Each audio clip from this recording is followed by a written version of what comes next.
अस्सलाम वालेकुम दोस्तों, आज मैं कहानी इस्लामी तारीख के वो बहादुर शख्स का बताने जा रहा हूँ जिनका नाम हम में से बहुत सारे नहीं जानते होंगे या बहुत कम लोग जानते होंगे, जिन्हें पूरी दुनिया आज भी द टाइगर ऑफ डेजर्ट के नाम से पुकारती है, जिनका नाम है सरदार उमर मुख्तार।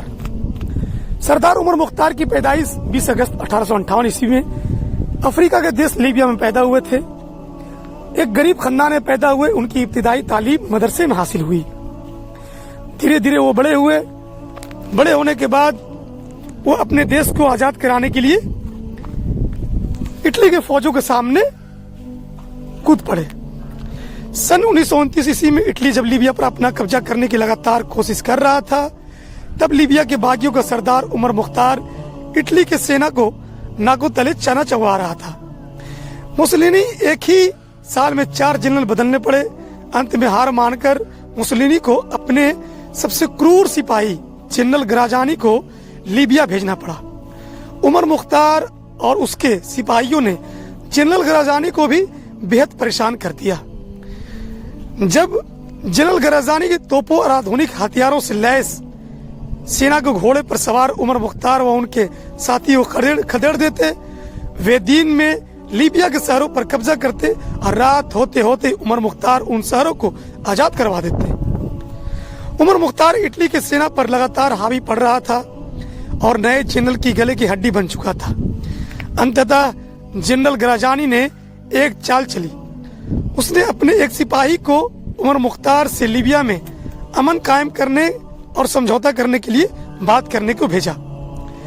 उमर मुख्तार जनरल की तरफ से भेजे गए सिपाही की बात होती है। उमर अपनी मांगों को सिपाही के सामने रखते हैं। सिपाही चुपचाप उन्हें अपनी डायरी में नोट करता जाता है। सारी मांगे नोट करने के बाद सिपाही उमर मुख्तार से बताता है कि ये सारी मांगे इटली भेजी जाएगी और मुसलिनी के सामने पेश की जाएगी। इटली से जवाब वापस आते ही आपको सूचित कर दिया जाएगा। इस पूरी प्रक्रिया में समय लगेगा, जिसके चलते उमर मुख्तार को इंतजार करने को कहा गया। उमर मुख्तार इंतजार करते हैं क्योंकि ईमान का पक्का होते हैं, वादा खिलाफी नहीं होते हैं। इटली से सेना पर वे अपने सारे हमले को रोक देते हैं, मगर इटली से क्या आता है? खतरनाक हथियार, बम और टैंक, जिससे शहर के शहर तबाह कर दिया जाता है। समय के समझौते के लिए नहीं, हथियार के मांगने के लिए मंगाया गया था। कप्टी ग्राजानी ने अपनी चाल में सफल होते हैं। नए हथियारों से लीबिया के कई शहर पूरी तरह से तबाह कर दिए जाते हैं। जनरल ग्राजानी ने उमर मुख्तार को गिरफ्तार कर लिया।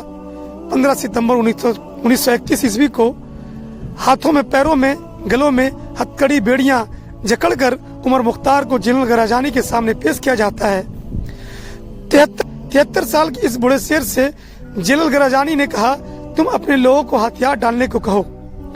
ठीक पीर अली खान की तरह इसका जवाब उमर मुख्तार ने बड़ी बहादुरी से दिया और कहा, हम हथियार नहीं डालेंगे, हम हथियार नहीं डालेंगे, हम जीतेंगे या मरेंगे। ये बहुत बड़ी कॉल था उनका और ये जंग जारी रहेगी। तुम्हें हमारी अगली पीढ़ी से लड़ना होगा और उसके बाद अगली पीढ़ी से और उसके बाद की अगली पीढ़ी से लड़ना होगा। और जहां तक मेरा सवाल है, मैं अपने फांसी लगाने वाले से ज्यादा जीऊंगा। उमर मुख्तार की गिरफ्तारी से जंग नहीं रुकने वाली। जनरल ग्राजानी ने फिर पूछा, तुम मुझसे अपने जान की भीख क्यों नहीं मांगते? शायद मैं ये दे दूं।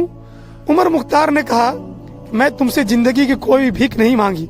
दुनिया वालों से यह ना कह देना कि तुमने इस कमरे की तन्हाई में मैंने तुमसे जिंदगी की भीख मांगी है। इसके बाद उमर मुख्तार उठे और खामोशी के साथ कमरे से बाहर निकल गए। इसके बाद 16 सितंबर सन 1931 ईस्वी को इटली के साम्राज्यवाद के विरुद्ध लीबिया के राष्ट्र के संघर्ष नेता उमर मुख्तार और उनके सिपाही उमर मुख्तार और उनके ही लोगों के सामने फांसी दे दी गई। ये हमारे इस्लामी तारीख के बहादुर शख्स की कहानी, और ऐसे हजारों हमारे बहादुर शख्स हैं जिन्हें हमें पढ़ने की जरूरत है और उनसे हमें सीखने की जरूरत है। हमारी वीडियो अच्छी लगी हो तो लाइक करें, सब्सक्राइब करें, शेयर करें। Thank you.